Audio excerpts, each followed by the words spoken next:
What's up, my fellow trash knows? Welcome back to another video. It's your favorite autistic creator in the world.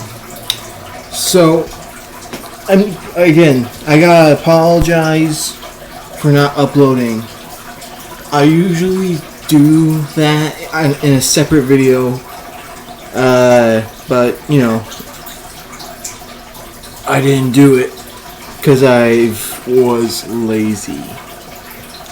So, I just gotta say, sorry, that's it. Now, if you read the title, you know I'm gonna be reviewing Kipo Season 3. Because if I remember correctly, I reviewed the first 2 seasons. But, you know, since it's Season 3, I automatically have to say first thing before I talk about any of the story things. There will be spoilers for the third and final season of Kipo and the Age of Wonder Beasts. So, I'm going to give you all a couple seconds to leave.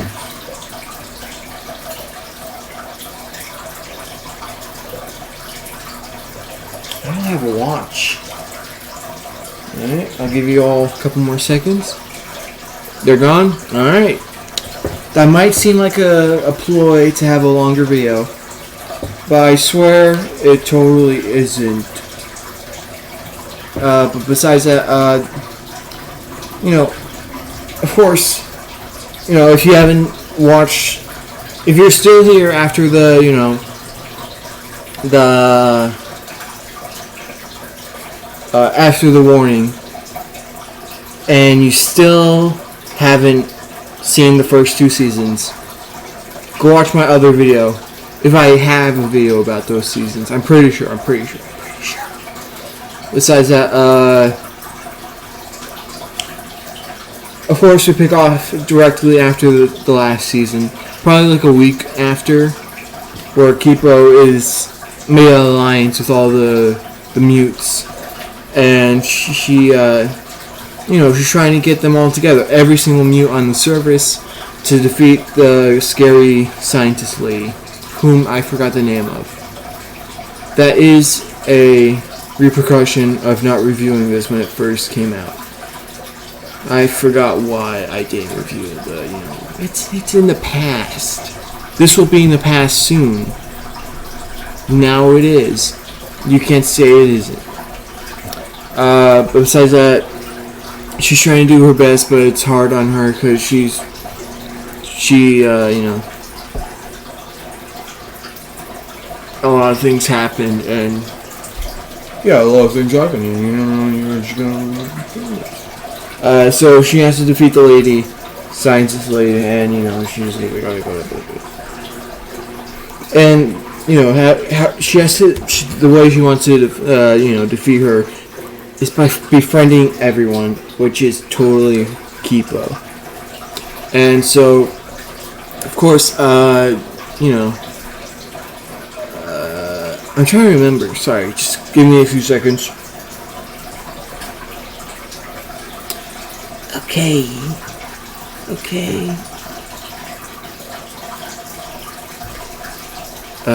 Yeah, so basically that's it.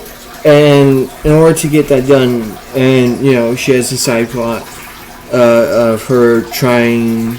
She has two. She has one where she has to cure her mom, and the second one is where she tries to get Charlemagne to be a better person, or Hugo, as he wants to be called, after something.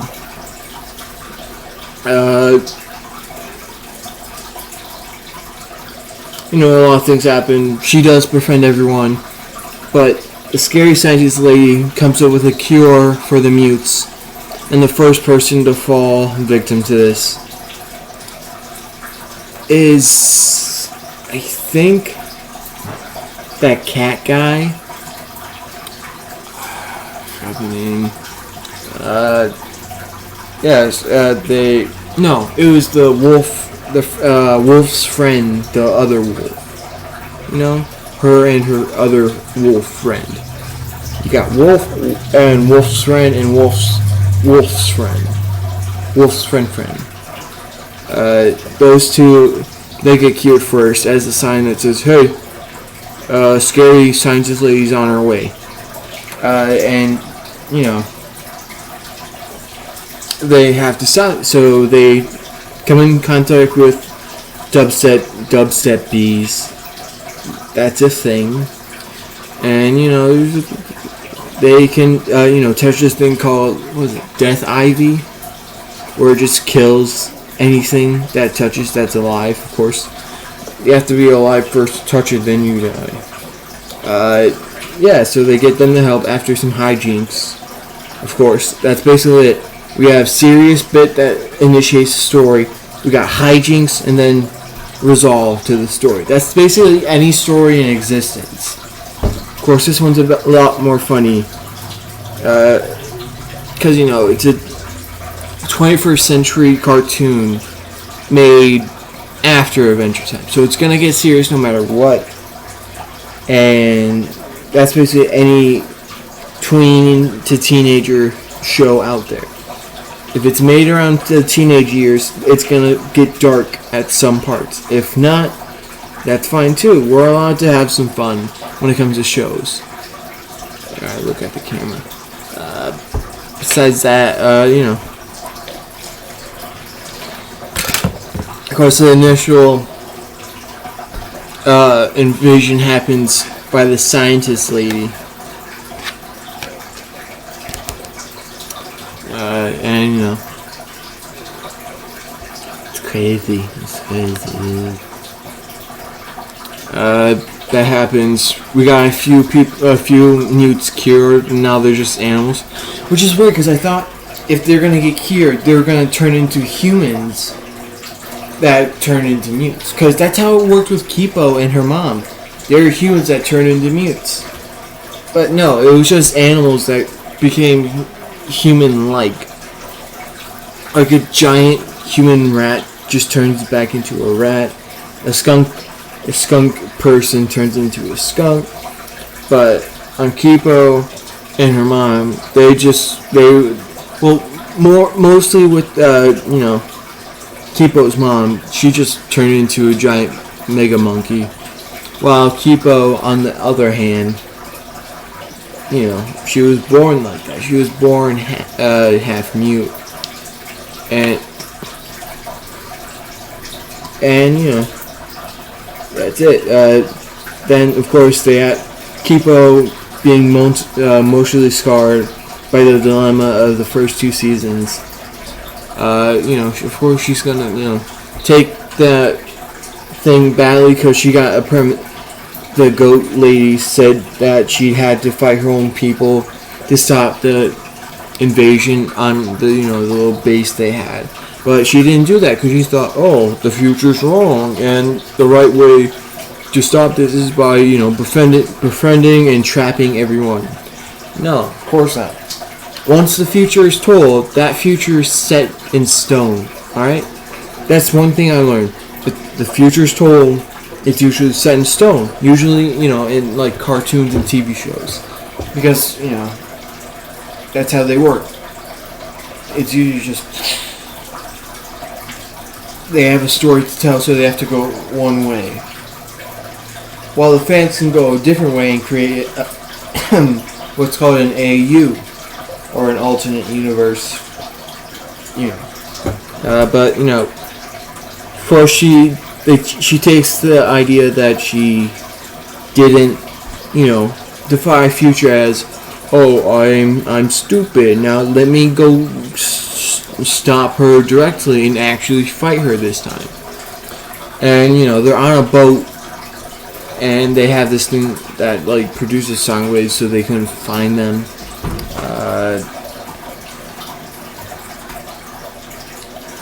Of course. So she actually accidentally gets manipulated into scaring all the humans on board the ship, and it doesn't turn out well.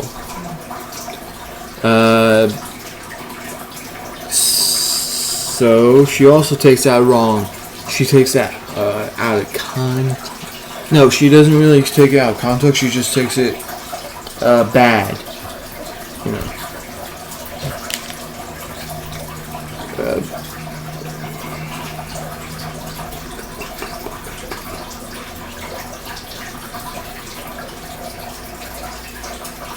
Of course, in order to make the cure, the lady had to steal some mutes, take their blood, make a thing, do it right, do it good. And of course, she made the cure, as I said beforehand. But Wolf and Charlemagne have a little story thing where they both take the worst parts of themselves and combine it tenfold. And so they go on an assassination mission, to kill the science lady. But, Wolf realizes, that could be bad.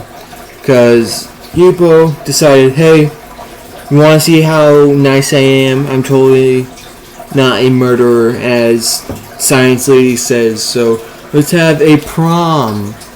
And, it happens. But, of course, they both had plans. Of course, Kipo didn't directly have a plan. That was Wolf at Charlemagne's. And, of course, they stopped. But Science Lady had a thing where she put the cure in the... She put it in some fireworks as a disguise of sorts. They launch, boom, cure starts floating down to the mutes. Charlemagne, no, it was either Kevin? The bug guy that's immortal. It was either the bug guy or Charlemagne that were about to get cured. But thankfully Kipo and all the other, not directly Kipo, but all the humans that were there see the wrong that they were doing, and so they stop. And they just protect the mutes. And of course, Science Lady takes that wrong, and she's like, looks like I can turn into a mega mute myself. Glug, glug, glug, glug. Excuse me. Of course, Kipo and her fight, and they find out one of the humans has a cure for the Mega Mute, for the Science Lady. They cure her, but Kipo always is like, yeah, let me help you. She almost gets like punched in the face or like stabbed once, and she's like, okay.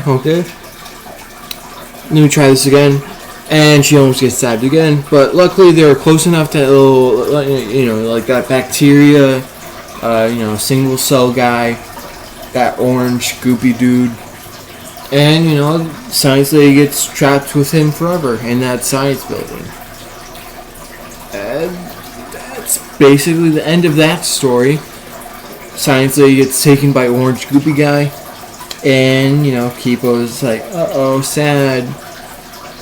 But what I didn't say, what the most sad thing for most people was, if you've watched it, you know what I'm going to say. During the fight to keep Mega Mute Science Lady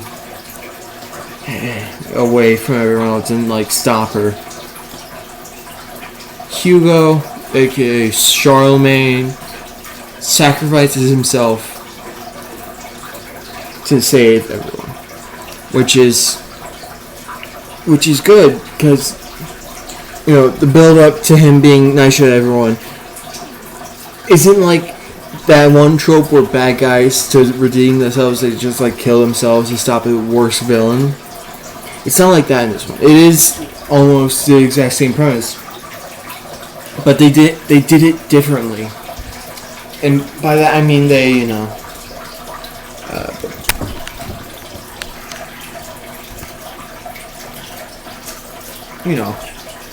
he saves himself after he was redeemed. He was a better person before. he sacrificed himself, which is a good take. But now that's done once, it's gonna happen a billion more times because that's how tropes work. One guy does it successfully, and then everyone else does it. That's why I'm to the Jurassic Park movies. That's why I'm to the first werewolf movie. Those aren't really tropes. That's just something successful at spawning a lot of the exact same thing. But it's a different, a different, spin on this certain trope. And I thought that was nice. We actually see him change before he sacrifices himself. But, besides that, we get a time skip. I'm not sure how long, but everyone's changed, except literally Kipo's parents never change. They look exactly the same. They have the exact same outfit. Even Kipo changed.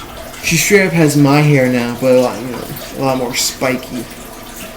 I think it was in a mohawk. Yeah, it was in a mohawk, and the sides were buzzed. And it looks good. She has a little jacket on now. She looks super cool. But everyone's changed. Wolf and Benson, they changed. Benson has a pancake shop or something like a food establishment, and Wolf is. I'm not sure. I can't remember. Everyone's changed. They're so different now, and I can't wait to see the fan art. The new fan art I've seen. I've already seen fan art, of course, because it's been a week since it came out, and I did watch it on the first day it came out. And that was Kipo Season 3. Yes, it was amazing. It was such a good lead up, and it was such a good build up, and then such a good ending, and I loved it. And at the very end where they're fighting Super Mega Science Lady, I was always saying, just kill her, man, just kill her. It's so easy. She may have two heads, but it would have been much easier if Kipo's mom was still a Mega Monkey. That would have been a good twist, because if she was still Mega Monkey, she'd either use the cure. She had to decide who has the cure, her mom or Evil Science Mega Monkey, Mega Mute Lady. Either her mom, who she's never actually met directly, or a lady she knows is super evil and will never change. And that would have been a nice dilemma. I would have loved that. She cures her mom and Science Lady just stays there traumatized. That would have been so cool. But then again, we probably wouldn't have had Hugo die. We probably would have, but it would have seemed even more bad. Yeah, but whatever. Honestly, Kipo Season 3. This might be a sequel review, but yes. What did I give it? I think I gave it like no, I definitely didn't give it a 6. It was either like a 7 or an 8. And I definitely give it as a conclusion. I give it an 8. 8 out of 10. Kipo Age of the Wonder Beast Season 3. I give it a 10. Not a 10. An 8 out of 10. Just go watch it. I know there won't be any more seasons, or at least not. At least there won't be like a continuation of the stories that was in the original series. We might have like a sequel, a little epilogue like we did with Steven Universe, where it's a time skip and we get to see Kipo do cool things with the new, the new mute world. And I can't wait for anything that comes, anything new. Besides that, like, comment, subscribe. Thank you all so much for watching. Please comment down below what you think is cool and what I should watch next. I know, what is it? I think it's Friday. The Owl House comes out on Disney Plus. It's the 30th, right? So I think next Friday I'll review the first season of the Owl House. And I know there's going to be more, so I'll do a sequel review of that. But besides that, thank you all so much for watching to the very end of the video. If you're still here, you're the best viewer I have right now. Or if you're watching, if there's someone finally watching to the end of this 20-minute video, wow. If you're that person who watches to the end of all the videos on YouTube, thank you so much. And I'm so grateful for you, because if you are watching to the end of this, I want to thank you specifically. I know a lot of YouTubers do that, and I'm just drawing out a longer video. But thank you. Thank you so much for watching my stupid, dumb videos that no one else watches. Thank you. Specifically. You. I know there's only one person watching this. You. Specific. I'm looking straight in the camera. You. Thank you. But besides that, I'll see you next Friday, hopefully with the Owl House Season 1. Thank you all so much for watching.